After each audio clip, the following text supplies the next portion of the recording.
that over.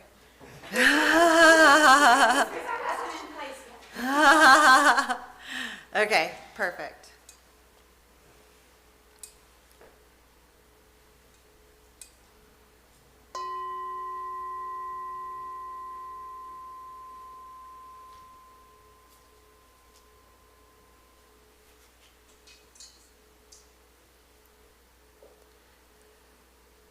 Now we will center ourselves and let our service begin. We are grateful to have one of our talented musicians, Jackie Karish, in the sanctuary today, and she will lead us in our prelude music titled, "There is a Balm in Gilead."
Thank you, Jackie. Welcome to the San Gabriel UU Fellowship in Georgetown, Texas. My name is Kelly McGinty, and I am the board president of this learning, journeying, and growing community. We welcome all of you to our service, especially those of you that are searching for a spiritual home. Many of us once too seeking for something larger than ourselves to which we could belong, a sense of rootedness to hold us as we create meaning together. We do that well here, though not perfectly. In this congregation, we strive not for perfection, but for authenticity and connection. I would like to extend a very special thank you to our tech team, who has been working very, very hard to have all of this come together for us, as well as our Sunday services team. And that includes Rob and Pat and Frank and Sarah. This is our first shot at trying to do something a little bit different and getting everyone back together. So progress, not perfection, and we're glad that you're here.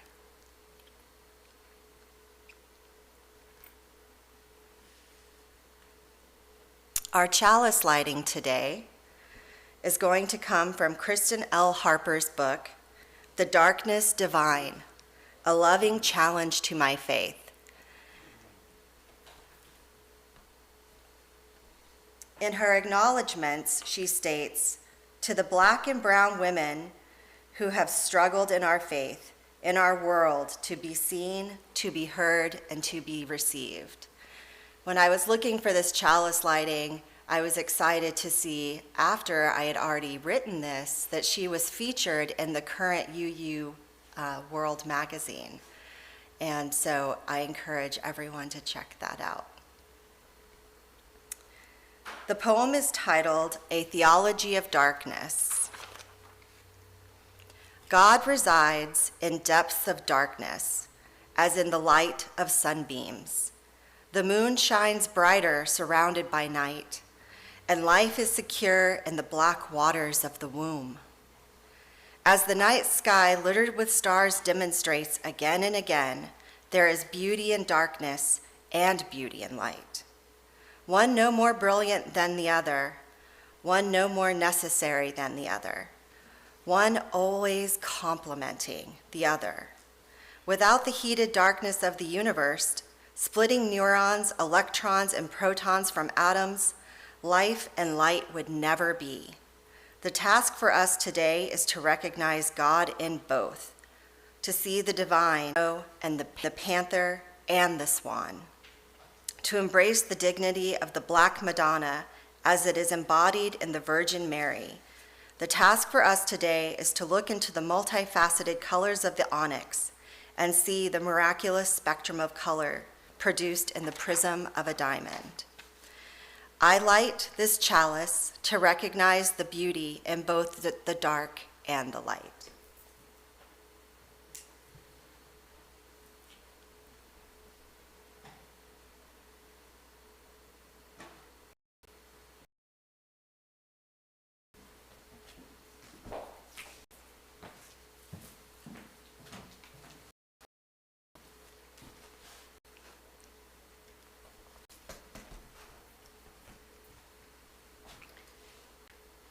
Kwanzaa is a Swahili word that means first and signifies the first fruits of the harvest.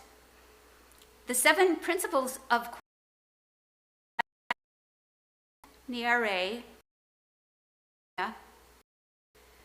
who believed that the indigenous language and traditions of the country could guide the newly independent and were later used in American traditions. 1960s. Family choirs sing about each in the 7 Principles song written by Bernice Reagan. Self-determination, economics,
I would like to thank our talented church's love with each other.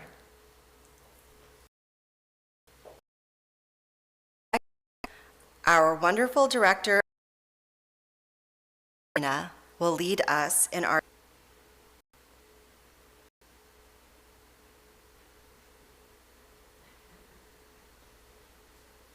You're really going to have to wonder what's in that wonder box.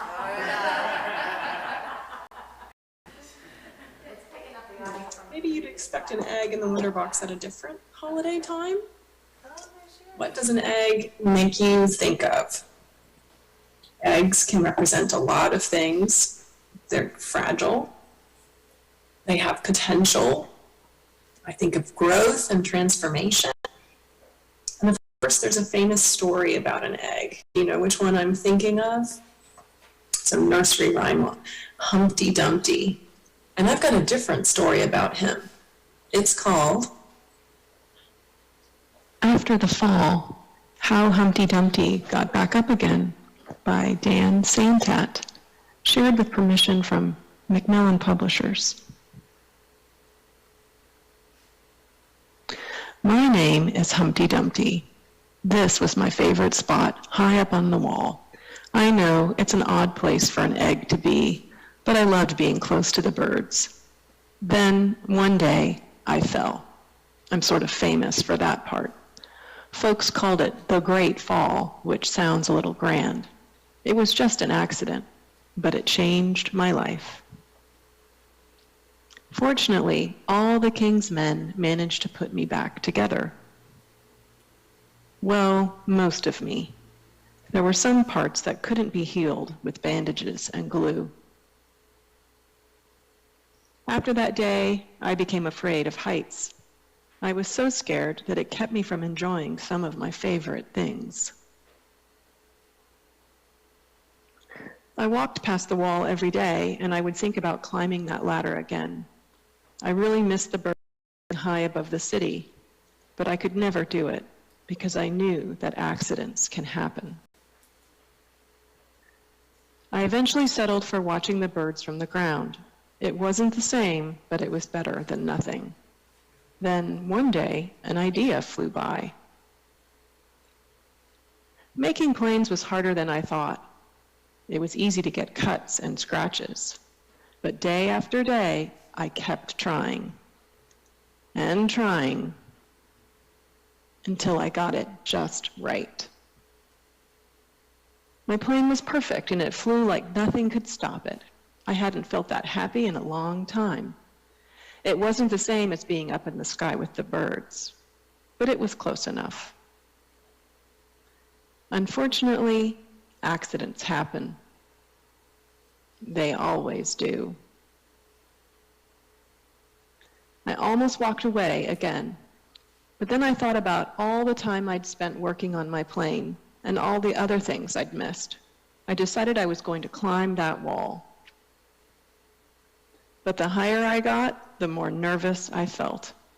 I didn't want to admit it. I was terrified. I didn't look up. I didn't look down.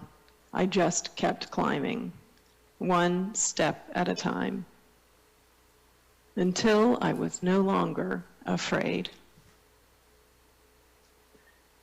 Maybe now you won't think of me as that egg who was famous for falling. Hopefully, you'll remember me as the egg who got back up and learned how to fly. The end. Our sermon today is about gathering courage and trying hard things. This determination is at the heart of the holiday of Kwanzaa, which begins today and is celebrated by many African Americans. Like Humpty Dumpty, our own congregation here at San Gabriel has also had to show courage and determination as we move forward through 2 years of pandemic and transition to something new. This service is a step in that direction, and I look forward to seeing how we will be transformed. I hope to see you in person soon.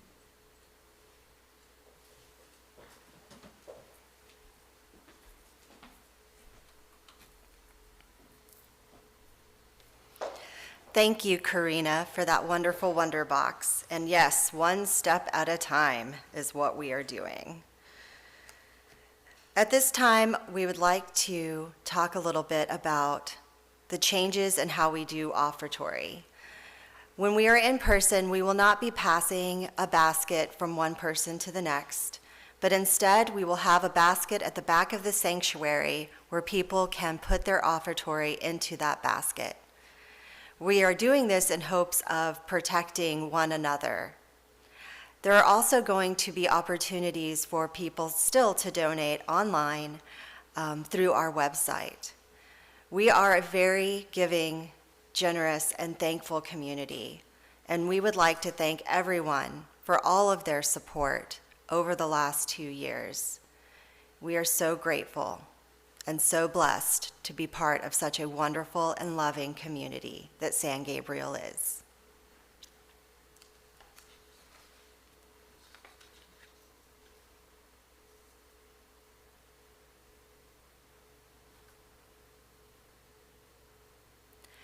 As we enter our moment of silence, I want to remind us all of our theme for the month of December, which is opening to joy. And Jackie will be leading us in our meditation on breathing.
For our sermon today, we are pleased to offer a service by Reverend Amanda Weatherspoon. She is the Associate Minister of the River Road Unitarian Universalist Congregation in Bethesda, Maryland. This service is titled, "We Can Do Hard Things." I hope you all enjoy the service.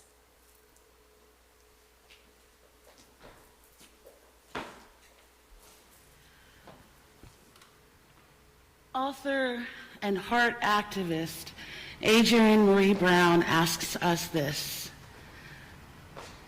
do you already know that your existence, who and how you are, is in and of itself a contribution to the people and places around you? Not after or because you do some particular thing, but simply the miracle of your life. And that the people around you and the places, they have contributions as well. Do you understand that your quality of life and your survival are tied to how authentic and generous the connections are between you and the people and the places you live with and in? I must admit that I absolutely struggled to write this sermon today because honestly there's too much to unpack. And I am right there in the thick of it with everybody in this world. I'm smack dab in the center of a world that is full of hard things. People doing and experiencing hard things. People going through battles for their lives, for their families, for their homes. A world full of crisis and a future racked with uncertainty. And in all of that, what is there really to say? And how do I meet this moment? And how do I meet this moment by encountering each of you as you are meeting the hard things? And I use that word encounter very intentionally this morning because that is the actual word that is written on my heart.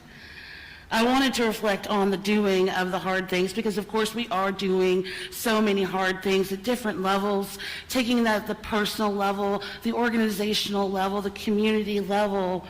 But what is actually speaking to me is how we are encountering one another in the midst of what we're doing and how it's expanding us and how it's making space for that divine to move and to shake and to expand in our lives.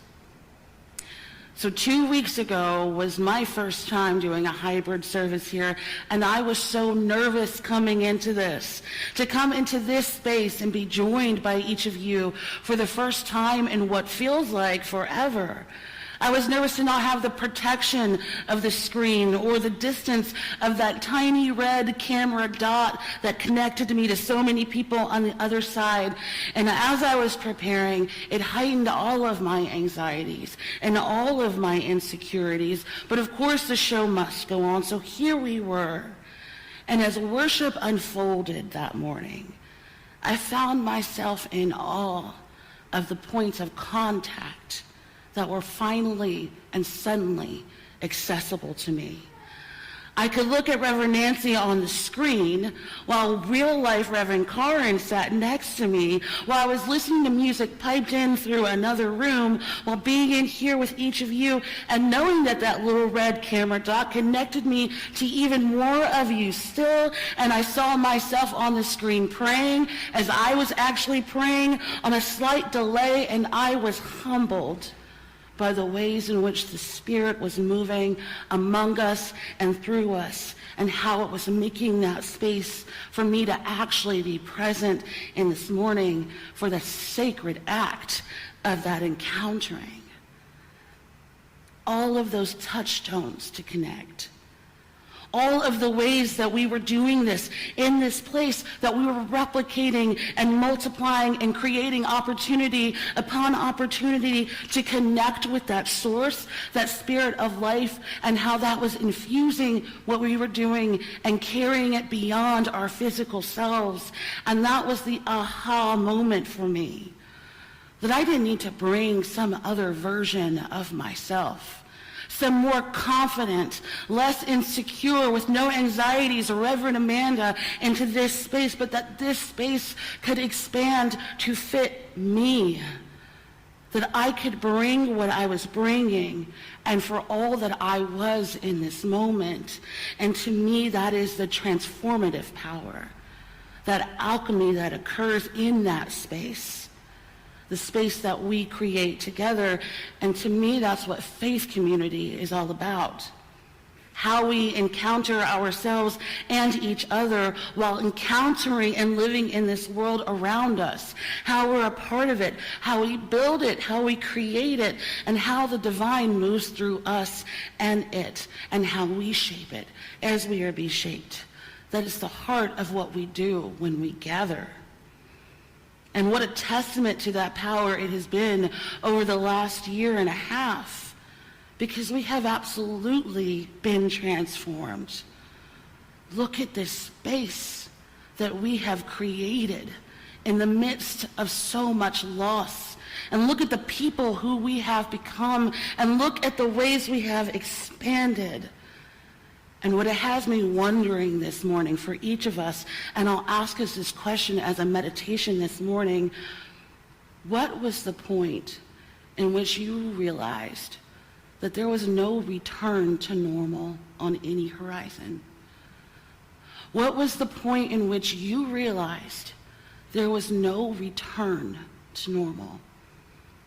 And then the second question is, what happened in your heart when you realized that? That right there is the point of transformation. That right there is that holy moment when we encounter ourselves in the midst of change, when we are making space by placing ourselves solidly in what is.